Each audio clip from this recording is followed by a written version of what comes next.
Ini pernyataan kami pada pagi hari ini di hadapan-Mu ya Tuhan, bahwa kami akan setia dalam sepanjang hidup kami seumur hidup ini. Terima kasih untuk hari ini kami dapat berjumpa bersama selalu keluarga Allah.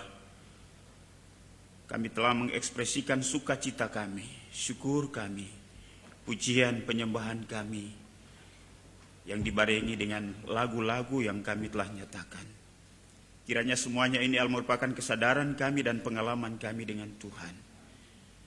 Terima kasih Engkau memanggil kami, memilih kami menjadi anggota keluarga Allah. Bapa, saatnya hari ini kami akan bersama-sama menikmati roti dari sorga, firman Allah yang hidup, yang memberikan kehidupan kepada kami, memberikan kekuatan dan penghiburan, serta optimisme tentang masa depan kekekalan kami. Mari Tuhan bicara kepada setiap kami. Urapi hamba-Mu yang Tuhan telah khususkan untuk berbicara kepada kami hari ini, sehingga olehnya kami dapat memperoleh sesuatu yang dapat meneguhkan kami. Terima kasih Bapa. Segala kuasa setan, roh-roh dari udara yang mencoba untuk mengganggu kami dalam bentuk apapun, bersama-sama kami sepakat, kami tolak di dalam nama Yesus. Dan hanya Roh Allah semata-mata yang kami izinkan untuk bekerja di tengah-tengah kami. Terima kasih Tuhan berbicara kepada kami karena kami siap untuk mendengar. Hanya dalam nama Yesus Tuhan dan Juru Selamat kami, firman yang hidup, kami sudah berdoa kepada Bapa di sorga. Haleluya. Amin. Baik, puji Tuhan. Shalom.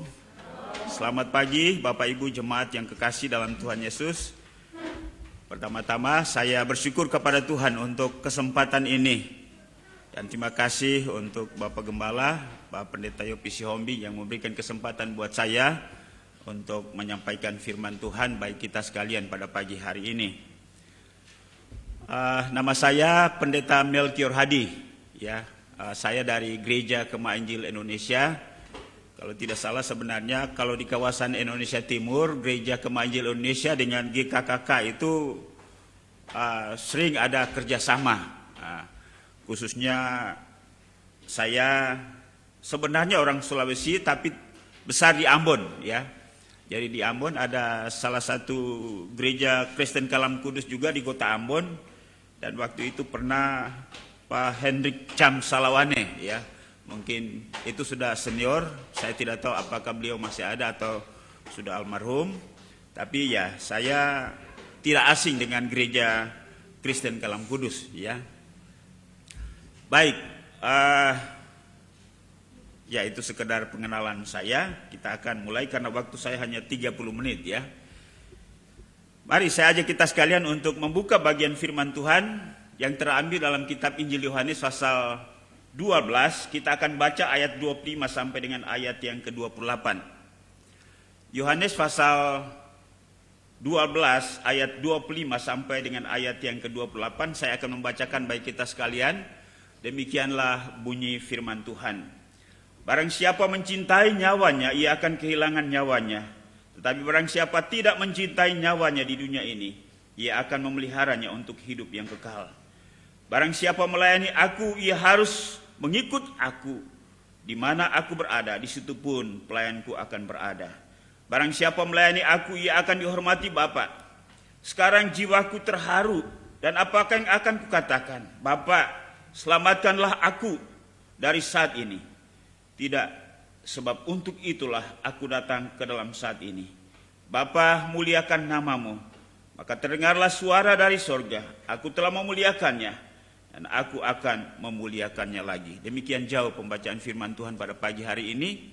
Berbahagialah mereka yang membaca, merenungkan, menghayati, dan melakukannya dalam kehidupannya setiap hari. Nah, jemaat Tuhan, kita akan belajar firman Tuhan ini dengan tema dimanapun aku berada, di situ pun pelayanku berada. Itu berada pada ayat 26 dalam bacaan kita tadi. Dimanapun aku berada, di situ pun pelayanku berada. Saudara-saudara, setiap orang yang percaya kepada Kristus dipanggil dan dipilih tidak hanya untuk menikmati keselamatan, tetapi juga dipersiapkan untuk melayani dalam rangka menghadirkan kerajaan Allah, membangun tubuh Kristus atau gereja, dan penjangkauan jiwa-jiwa baru agar dapat diselamatkan. Untuk LCD mungkin tinggal mengikuti saja, ya saya tidak usah memberikan instruksi. Jadi ya inilah landasan utama kita, bahwa ketika kita dipanggil, kita tidak hanya menikmati keselamatan. Artinya ialah persekutuan dengan Tuhan, lalu ada jaminan keselamatan kekal, serta ketika kita masih hidup di dunia ini, kita bisa menikmati berkat-berkat Tuhan. Tidak hanya itu, tetapi kita dilibatkan di dalam proyek besar, yaitu penyelamatan bagi dunia ini. Kerajaan Allah hadir melalui gereja, dan oleh gereja ada penjangkauan jiwa-jiwa baru supaya mereka juga dapat diselamatkan. Karena itu setiap orang percaya harus menjadi anggota gereja, ya, menjadi anggota tubuh Kristus dalam jemaat lokal. Seperti ini, ya, agar dapat diberi pemahaman dan dilatih sehingga pada akhirnya dapat melayani dengan pemahaman yang benar sesuai dengan karunia-Nya yang dapat melayani secara maksimal. Memahami, mengerti, lalu melakukannya di dalam kehidupannya. Dimanapun aku berada, di situ pun pelayanku berada. Dari tema ini kita akan belajar beberapa hal, yaitu pertama, apa arti menjadi pelayan Kristus? Yang kedua, apa maksud pernyataan dimanapun aku berada, di situ pun pelayanku berada. Ketiga, apresiasi apa yang didapat oleh seorang pelayan Kristus. Lalu kemudian terakhir, apa penerapan dan aplikasinya bagi setiap kita.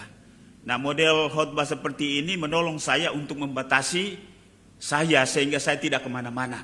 Lalu kemudian manfaat yang kedua adalah melihat tema, kemudian teks yang kita baca secara tajam, ya. Yang pertama, apa arti menjadi pelayan Kristus? Arti menjadi pelayan Kristus adalah melakukan apapun yang menjadi kehendak Kristus dan melayani seperti Kristus, ya. Tidak melayani sesuka-suka karena kita adalah hamba. Ya, kita ini memiliki predikat yang beragam dalam posisi kita di hadapan Allah. Kita anak-anak Allah. Kita juga adalah hamba-hamba Allah. Kita juga teman sekerja Allah di dalam melayani. Jadi arti menjadi pelayan Kristus Allah siap melakukan apapun yang menjadi kehendak atau keinginan Kristus, atau melayani menurut kehendak Kristus, bukan menurut mau kita atau sesuka-suka kita. Manusia kecenderungannya adalah mau melayani ketika situasinya baik-baik saja. Entah itu perasaannya yang baik ataupun situasinya baik. Tapi ketika kondisi hatinya dan situasi di seputarnya tidak sesuai dengan harapannya, maka dia tidak mau melayani. Tidaklah demikian menjadi seorang pelayan Kristus, karena kita adalah hamba. Apa keinginan dan kehendak Kristus berkaitan dengan pelayanan kita? Nah, Bapak Ibu dan Saudara,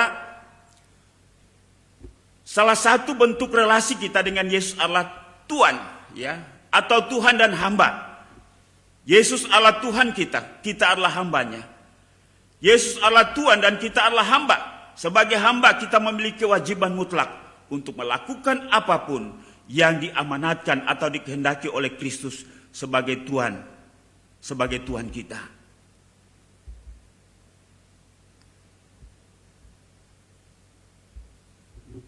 Prinsip ini juga yang dimiliki oleh Kristus dalam melayani. Ketika Yesus melayani, ia tidak melayani menurut kehendaknya sendiri atau suka-sukanya sendiri, tetapi ia melayani berdasarkan kehendak Bapa di sorga. Dan ia selalu memberikan prioritas utama kepada kehendak Bapa di sorga. Kami barusan saja pergantian badan pengurus jemaat. Saya menghubungi beberapa jemaat untuk bergabung dalam kepengurusan.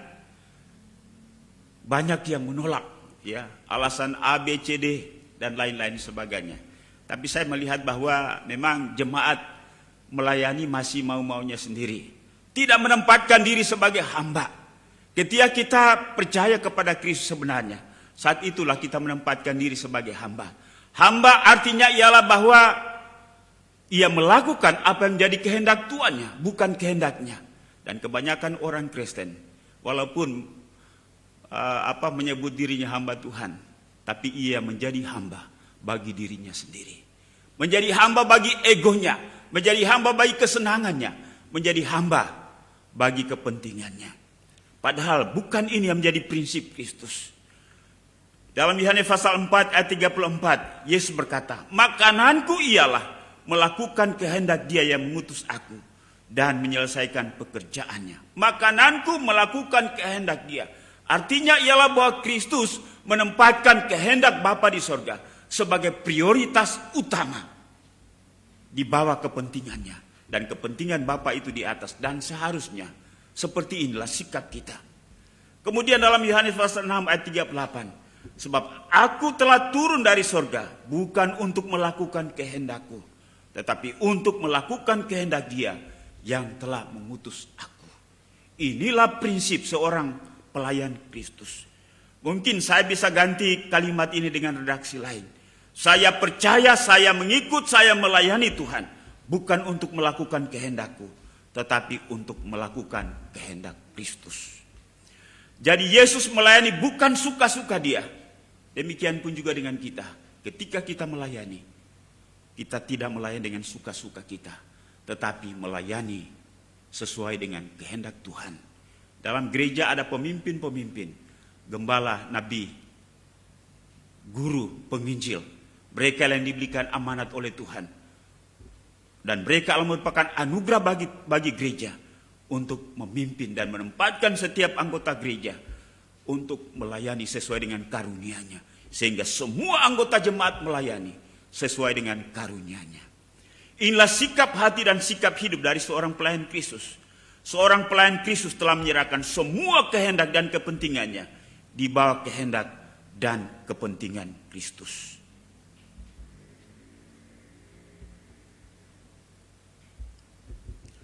Apa kepentingan Kristus dalam pelayanan kita? Bapak Ibu dan Saudara yang kekasih, kepentingan Kristus dalam pelayanan kita adalah selalu berorientasi pada pelayanan yang menghadirkan kerajaan Allah. Ya, bahwa tujuan kita melayani supaya kerajaan Allah hadir di tengah-tengah pelayanan kita. Bukan kita mendemonstrasikan kemampuan kita berkhotbah, memimpin pujian atau memainkan alat musik atau apapun juga. Tetapi kerajaan Allah harus dihadirkan. Yang kedua, membangun tubuh Kristus dan gereja atau gereja. Jadi pelayanan kita Allah bertujuan untuk membangun gereja lokal di mana kita berada, bukan untuk memperlihatkan kemampuan kita. Ya. Dan juga kepentingan Kristus dalam melayani adalah untuk memenangkan orang lain supaya orang lain juga percaya kepada Kristus. Inilah alasan kita atau apa arti menjadi pelayan Kristus, yaitu sepenuhnya kita menyerahkan semua pelayanan kita kepada kehendak-Nya. Yang kedua, apa maksud dari pernyataan Yesus, dimanapun aku berada, di situ pelayanku berada. Bapak Ibu dan Saudara, jika kita memperhatikan konteks dalam bacaan kita tadi, ya, khususnya sebelum dan sesudah ayat 26, ada ayat 25 dan 27, itu sebelum dan sesudah, maka kita akan mengerti bahwa Yesus tidak hanya sekedar berbicara tentang tempat. Ya, ini bukan ketika Yesus menyampaikan ketika Ia hendak naik ke surga, aku akan pergi untuk menyediakan tempat bagimu. Tapi ini persoalannya berbeda. Kalau kita memperhatikan dua ayat sebelum ayat 26 ini, maka kita akan melihat bahwa Yesus tidak hanya sekedar berbicara tentang tempat, tetapi juga tentang situasi yang Ia sendiri hadapi, yaitu situasi tidak hanya sekedar tidak menyenangkan, tetapi keadaan yang sangat berbahaya. Karena pada saat itu Ia sementara membicarakan tentang persiapan penderitaan dan kematiannya. Ayat 25 menyatakan, barang siapa mencintai nyawanya, ia akan kehilangan nyawanya. Tetapi barang siapa tidak mencintai nyawanya di dunia ini, ia akan memeliharanya untuk hidup yang kekal. Artinya situasi yang dihadapi dalam pelayanannya, sampai pada akhirnya ia harus mati di atas kayu salib. Karena itu dalam ayat 27 berkata, sekarang jiwaku terharu. Dan apakah yang akan kukatakan? Bapa, selamatkanlah aku dari situasi ini. Dia katakan tidak. Sebab untuk itulah aku datang ke dalam saat ini. Arti dari ayat 25 menjelaskan bahwa prinsip pelayanan Kristus adalah menempatkan kehendak Kristus lebih utama dari apapun, bahkan termasuk keselamatan nyawanya sendiri. Inilah prinsip pelayanan Kristus, di mana kehendak Bapa di sorga menjadi prioritas utama. Ayat 27 menjelaskan tentang situasi penangkapan, penderitaan dan kematiannya di atas kayu salib. Karena itu Yesus berkata, Bapa, selamatkanlah aku dari situasi ini, atau penangkapan, penderitaan, bahkan kematiannya. Namun dia katakan, tidak, karena untuk itulah aku datang. Bapak, Ibu, dan Saudara yang kekasih dalam Yesus Kristus, dalam hal kita melayani, ada banyak situasi yang kita hadapi, termasuk situasi-situasi yang mungkin membahayakan. Dan kalau kita melihat para murid Kristus pada akhirnya nanti seperti apa, mereka sangat mengenaskan. Tapi mereka telah mempersembahkan diri mereka untuk itu. Karena itu seorang pelayan Kristus harus siap untuk menerima kemungkinan situasi dan pengalaman yang dialami oleh Kristus ini. Inilah yang dimaksud oleh Tuhan Yesus dengan pernyataan, barang siapa melayani aku, ia harus mengikuti aku. Dan di mana aku berada, di situ pun pelayananku berada. Jadi maksud dari pernyataan ini adalah bahwa seorang pelayan Kristus harus siap menerima semua situasi yang dihadapinya. Lebih lagi dalam konteks kita sebagai sebuah gereja atau jemaat lokal, bahwa seorang pelayan Kristus harus tetap setia berada dalam tubuh Kristus atau gereja, bersama-sama dengan keluarga Allah atau anggota gereja sebagai keluarga Allah. Bukan suka-suka. Bagaimana sikap kita selama ini ketika kita menyadari sebagai pelayan Kristus? Apakah kita melayani melihat situasi? Kalau situasinya baik, saya melayani. Kalau situasi batin saya lagi mood, saya melayani. Tapi kalau tidak, saya tidak melayani. Sikap demikian adalah sikap yang bukan pelayan Kristus, tetapi melayani sesuai dengan kehendak diri sendiri. Karena itu seorang pelayan Kristus harus siap untuk menjadi serupa dengan Kristus. Dalam pengalaman ini, Paulus dalam Filipi pasal 3 ayat 10 menyatakan, yang ku kehendaki ialah mengenal dia dan kuasa kebangkitannya dan persekutuan dalam penderitaannya, di mana aku menjadi serupa dalam kematiannya.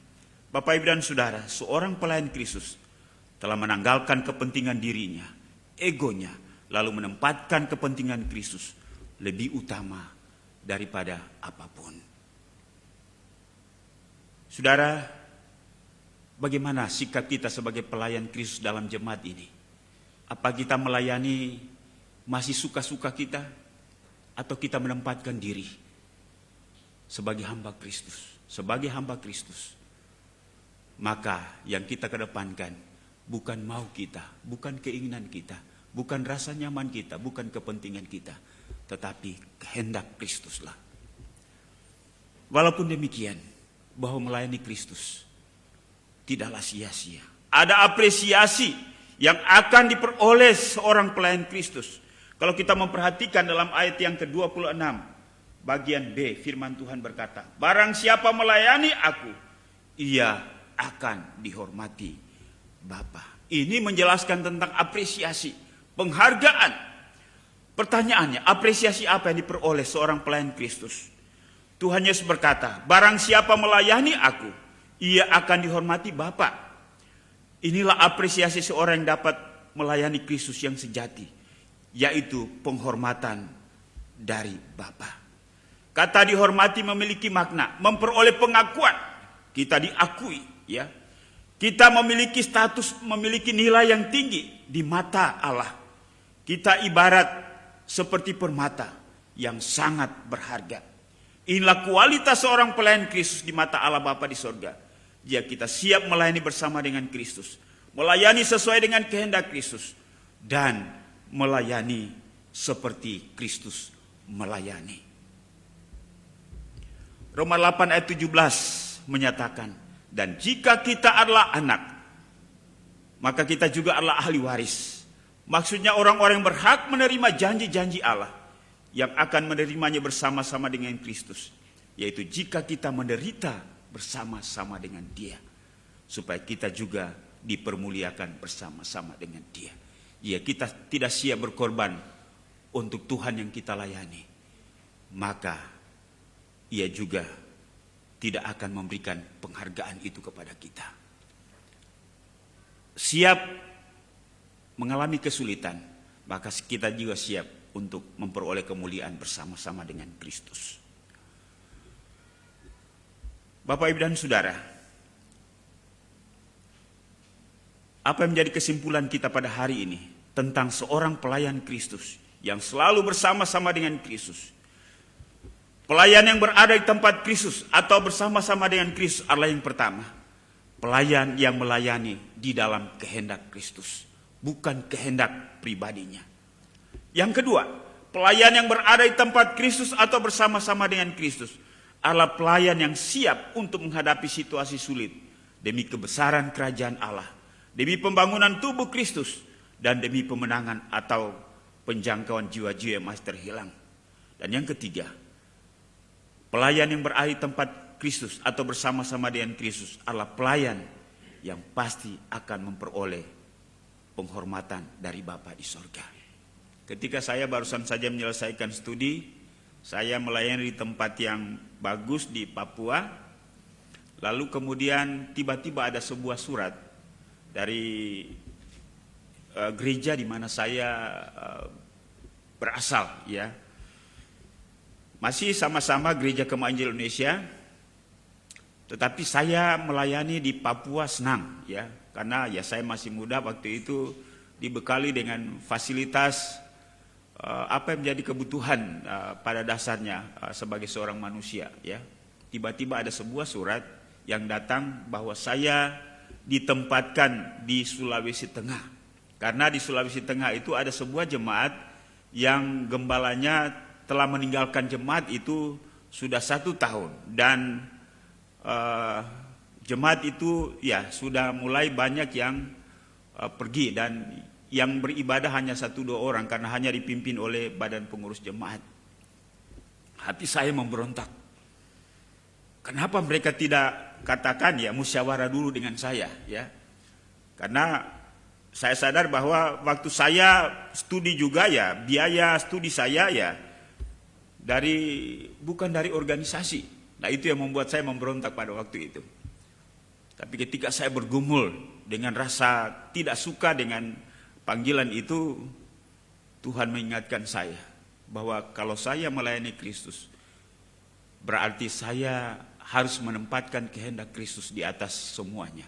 Kemudian saya berdoa dan hati saya melunak, dan akhirnya saya pergi ke Sulawesi Tengah. Setelah sampai di Sulawesi Tengah, saya melihat ada bangunan gereja seperti rumah dan pastori, tetapi kayak hutan kecil, ya. Ada pohon mangga, ada pohon pisang, ada pohon nangka. Karena sudah hampir setahun tempat itu tidak dihuni, ya. Saya harus tebas dulu rumput-rumput, saya bersihkan dan lain-lain sebagainya. Karena rumahnya dari papan, saya tidak bisa tidur sampai jam 3. Saya sudah kelelahan baru bisa tidur. Mengapa? Karena itu rumah papan, tikus itu lari dari belakang ke depan, dari depan ke belakang. Itu tidak hanya 1-2 ekor, mungkin ada belasan ekor itu, ya. Jadi saya terganggu dengan itu. Itu ujian kehambaan atau kesiapan dalam melayani. Tetapi saya mencoba untuk mengendalikan pikiran, perasaan saya untuk menikmati situasi itu. Belum nyamuknya lagi. Jangkritnya jam 3 itu sudah mulai bunyi di tempat itu karena penuh rumput-rumput. Tapi pada akhirnya saya menikmati situasi itu. Saya minta kekuatan dari Tuhan untuk menolong saya. Dan pada akhirnya saya bisa menikmati keadaan itu. Sampai pada akhirnya ada pengganti saya yang datang untuk melanjutkan pelayanan. Bapak, Ibu, dan Saudara, mari kita menempatkan diri sebagai pelayan Kristus dalam keadaan apapun. Bisa saja situasi tidak menyenangkan, tapi kita adalah hamba dan kita menerima situasi itu. Dan pasti Tuhan akan menolong kita sehingga kita dapat menunaikan tugas dan kewajiban kita sebagai pelayan Kristus. Inilah yang Tuhan mau. Dimanapun aku berada, di situ pun juga pelayanku berada. Mari kita berdoa. Bapa, kami mengucap syukur dan berterima kasih karena Engkau telah memilih kami menjadi pelayan-pelayan-Mu. Siapapun kami pada pagi hari ini, ketika kami menjadi anggota tubuh Kristus, maka Tuhan memberikan karunia kepada kami untuk melayani di bidang pelayanan untuk membangun tubuh Kristus bersama-sama. Entah itu pelayanan dianggap manusia berarti ataupun juga mungkin hanya pelayanan yang sederhana, tapi itu pun juga turut menentukan upaya pembangunan tubuh Kristus. Tuhan, Engkau menolong jemaat-Mu di tempat ini, supaya kami semua menempatkan diri sebagai hamba, bukan melayani sesuka-suka kami, tapi kami melayani sesuai dengan kehendak Kristus. Biarlah pernyataan Kristus di hari ini menegur kami, menyadarkan kami, membangkitkan semangat kami. Karena kami tahu bahwa Tuhan tidak akan pernah meninggalkan kami terus-menerus dalam situasi sulit. Karena itu mampukan kami untuk memperbaharui paradigma kami, menata hati kami, lalu kami bangkit dan siap untuk melayani Tuhan dalam keadaan apapun juga. Berkati hamba-hamba-Mu, khususnya Bapak Pendeta Yopi Sihombing, bersama dengan badan pengurus jemaat yang memimpin jemaat-Mu di tempat ini. Biarlah jemaat ini terus bertumbuh untuk menghadirkan kerajaan Allah di tengah-tengah Taman Harapan Baru ini, sehingga ada banyak jiwa yang dapat dijangkau. Dan seluruh jemaat Tuhan diteguhkan, dibangun dalam iman mereka. Biarlah Roh Kudus akan melanjutkan firman-Mu hari ini, sehingga kami terus diteguhkan. Terpujilah nama-Mu ya Tuhan, inilah doa kami. Hanya dalam nama Yesus Tuhan dan Juru Selamat kami. Kami sudah berdoa kepada Bapa di sorga. Amin. Bapak Ibu, saya mohon maaf sebagaimana yang disampaikan oleh Pak Sihombing tadi, bahwa saya akan tidak mengusaikan ibadah ini bersama-sama, karena saya ada pelayanan lagi di Sunter. Terima kasih, Tuhan memberkati.